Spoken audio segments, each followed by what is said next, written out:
Hey everyone, welcome back. Today's lab is Xworm Lab, analyze malware behavior to identify persistence methods, evasion techniques, and C2 infrastructure by extracting artifacts and configuration data. In this session, we'll be digging into how Xworm operates behind the scenes, how it hides its presence, the persistence tricks it relies on to survive reboots, and the clever techniques it uses to evade detection.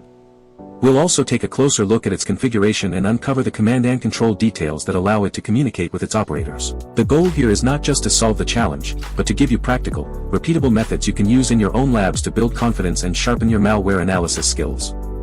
So, grab your notes, follow along, and let's dive right into the Xworm challenge.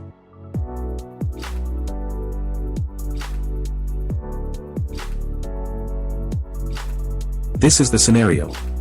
A phishing attachment executed on an employee's machine and produced unusual network and system activity. As the malware analyst, you must identify what the sample does on host, how it persists and evades detection, whether it communicates with C2 servers, and if any data was stolen or systems were compromised. Alright guys, first question for this Xworm CTF, what is the compile timestamp, in UTC, of the malware sample? So here's how you can find it step by step. I uploaded the malware sample to VirusTotal. Once you're on the page, go to the details section. You'll find a field called the compile timestamp.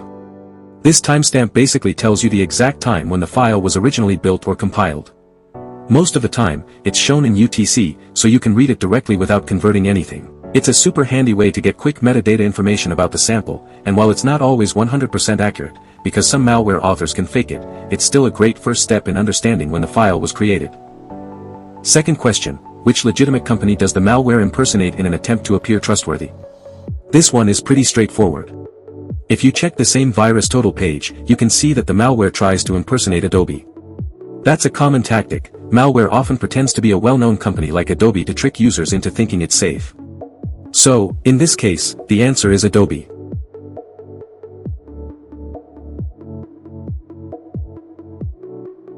Next question. How many anti-analysis checks does the malware perform to detect or evade sandboxes and debugging environments? You can find this in the behavior section on VirusTotal. There, you'll see that the malware tries to detect and evade 5 different sandbox environments. Basically, these anti-analysis checks are tricks the malware uses to hide its behavior when it's being studied in a controlled environment. So, the answer here is 5.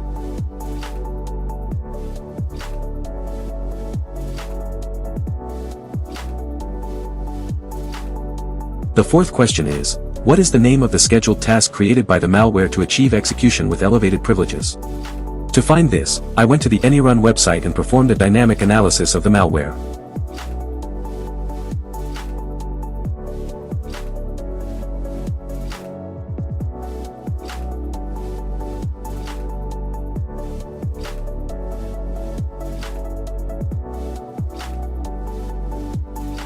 The malware tries to escalate privileges by creating a scheduled task, and the name of that task is myprvse. So, in this case, the malware uses the scheduled task named myprvse to run with elevated privileges.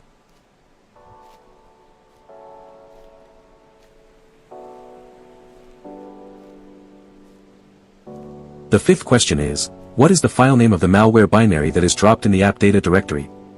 Looking at the same command the malware uses to escalate privileges, we can see that it drops a binary named myprvse.exe in the app data directory. So, the file name of the malware binary is myprvse.exe. The sixth question is, which cryptographic algorithm does the malware use to encrypt or obfuscate its configuration data? To find this, I went to VirusTotal and checked the behavior tab. An important section there is the decoded text section, which shows all information about encryption and other details. From that, we can see that the malware uses AES as its cryptographic algorithm.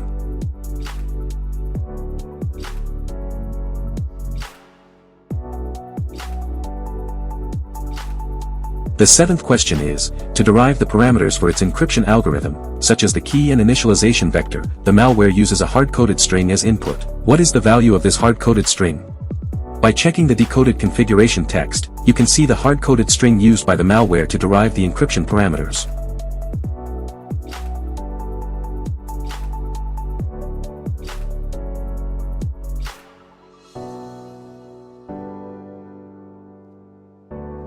The next question is, What are the command and control, C2, IP addresses obtained after the malware decrypts them? In the same place, you can see all the IP addresses the malware communicates with after it decrypts them.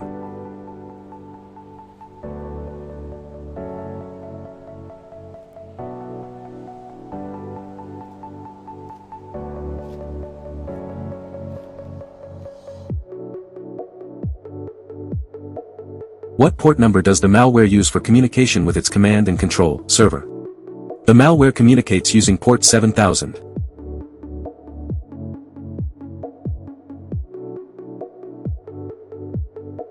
The next question is, the malware spreads by copying itself to every connected removable device. What is the name of the new copy created on each infected device? We can see the malware creates a copy named usb.exe on each infected removable device.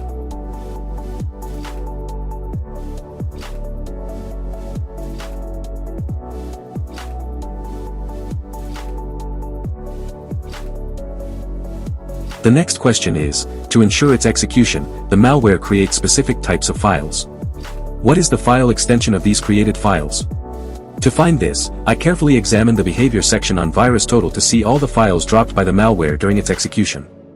While going through these dropped files, one in particular caught my attention, a suspicious shortcut named impersonation.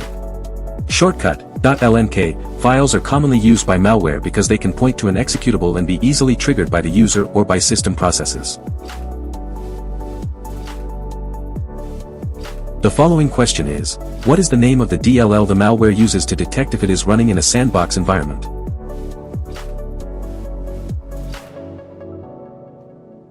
If you check the Behavior tab and look under the MITRE ATT and CK section in Defense Evasion, you can see that in the system checks the malware calls a specific DLL. This DLL is commonly associated with sandboxing and is used by programs, and malware, to detect whether they're running inside that sandboxing environment. So, the answer here is spy_dll.dll.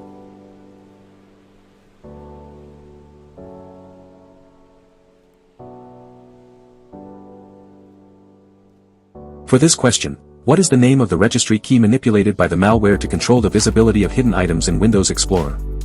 By analyzing the malware's behavior, particularly in the registry actions, we can see that it targets Windows Explorer settings. The malware modifies a specific registry key that controls whether hidden and system files are visible, which is a common technique to hide its files from the user and avoid detection. The registry key manipulated by the malware is show superhidden.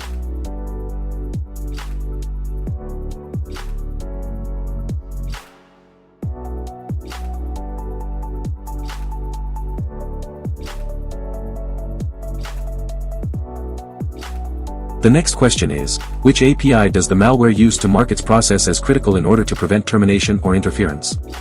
I asked ChatGPT to identify the API, and it turns out the malware uses RTL set process is critical. This API allows the malware to mark its process as critical, making it much harder for the system or the user to terminate it without causing a system crash.